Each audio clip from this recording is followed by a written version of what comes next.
OK, I wonder whether our panellists tonight have had their shot in the arm. We'll find out. Let's welcome Prue MacSween, Senator Holly Hughes and the mighty Richo. Hi there, team. Hi, Smithy. Hello, guys. Good evening.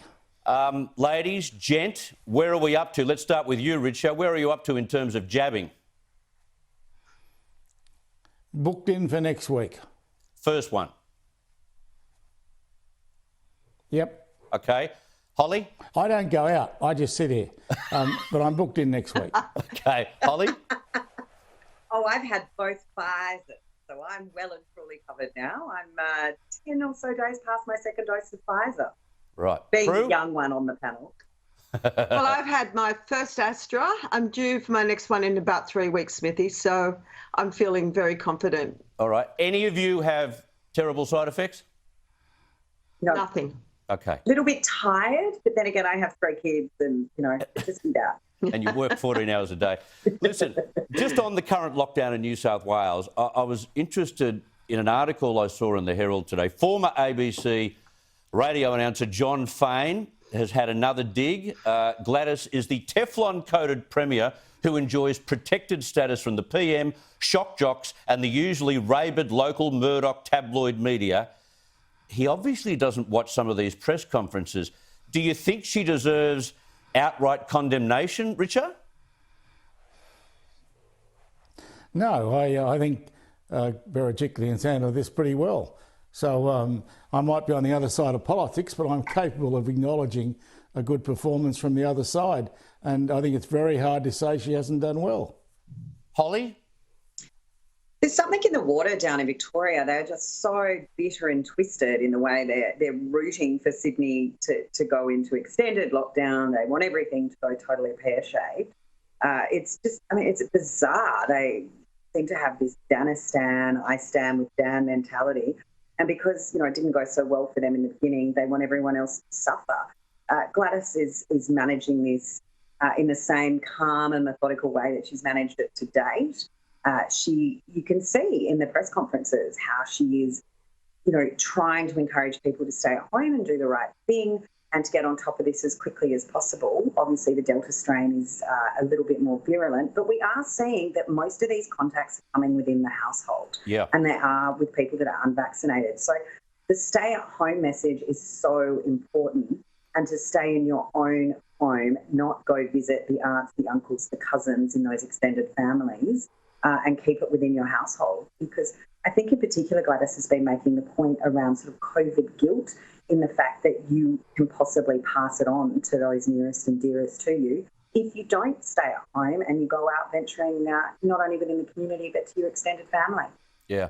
I think he's got a chip on his shoulder, which is basically what you've said. Prue, he also wrote that migrant communities are hard hit because of their disconnect with the mainstream. But we've been issuing orders in just about every language except the language they speak in Liechtenstein.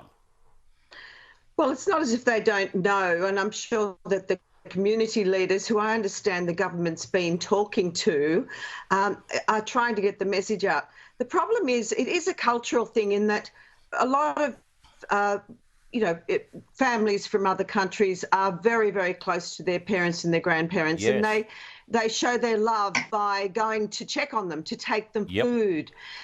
It's their way of saying, I care about you. They don't understand, perhaps, that by taking themselves to that other household, they're threatening, they're compromising the people they most love. So I think the message is getting slowly through, but it's sad that we have seen, someone pass away already as a result of that.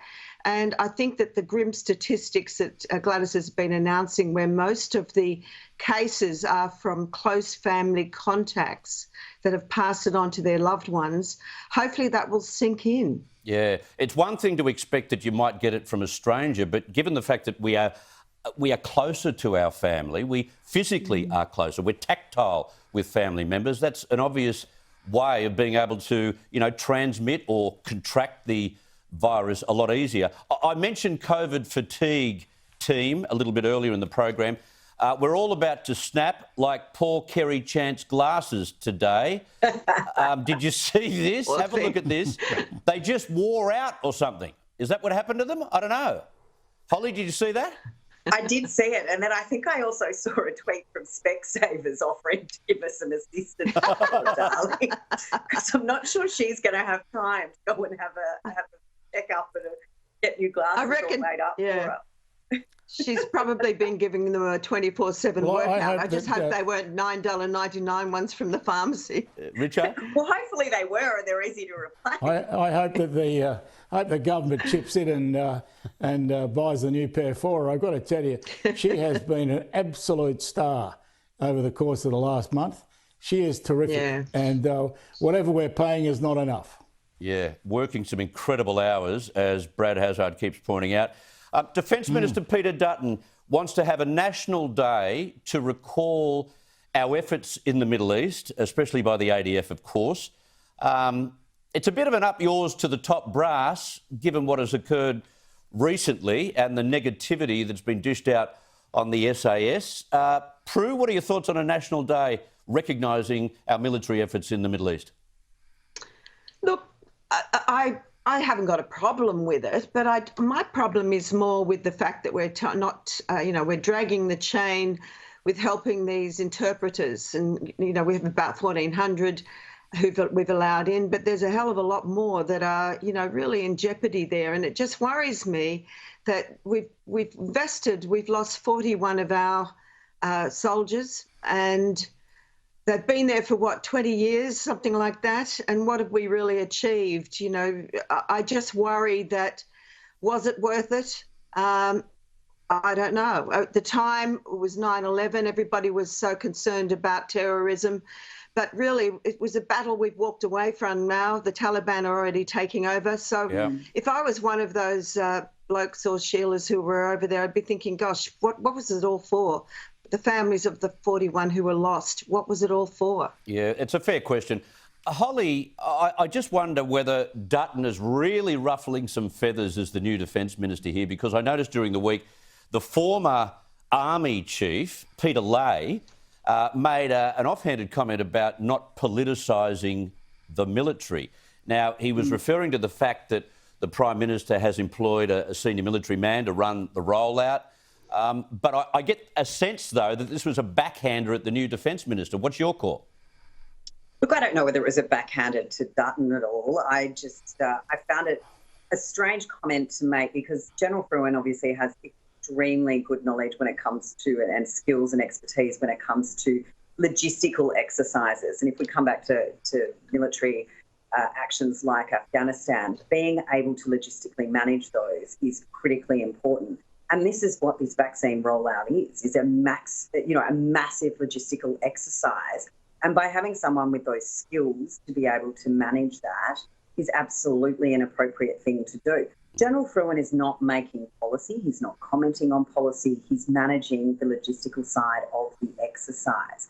And one of the points that he made was that he shouldn't be answering questions on policy or political issues. Well, perhaps the media shouldn't ask them then. I think he's doing a very good job at the moment not answering those questions. He's not participating in that debate. He's looking at it from a purely logistical exercise perspective. But we do need to, if that's where it should lie, perhaps the questions shouldn't be asked of him and asked in the right places, which they are. I mean, the Prime Minister and Minister Hunt are regularly conducting press conferences where those questions can be asked. Yeah. Richo, I want you to put on your terry toweling bucket hat, the one you used to wear when you went to the Hill at the SCG. I want that next lunch. And I did. I used to go there. How great was Ash Barty's win this morning? Sensational. I was up watching, as I think were a hell of a lot of people. And it was a wonderful thing because she's such a real person. She's not up herself. She's a champion, but she doesn't have any of the airs and graces of a champion. She's just the girl she ever was from the bush. I think she's a star, and if ever there was someone who deserves whatever our highest honour is, AC, get it to her quickly. Yeah, Prue, isn't it great to see someone not only look, sound, communicate graciously, but also have a great deal of respect for tradition and the players that came before her representing their country? Absolutely. Wouldn't you love to clone her parents? Because they've raised the most amazing, well-adjusted, incredible human being. And she is just the shot in the arm. Talking about, arm yourself. Well, she's the shot in the arm that Australia needed because, we've been through so much. We're all feeling so down and beaten. But this young girl has given us so much hope, so much joy. It's a pleasure to watch her. Exactly. Just a few sleepless hours that we had last night, though. We've got to catch up. I think I saw sometime. us all on Twitter watching it late last night. Yes. We were all in it together. Good luck. Yeah. Have a great week, Prue, Holly, Richo. Thank you for your time. Thanks, Smithy. Smithy. Okay.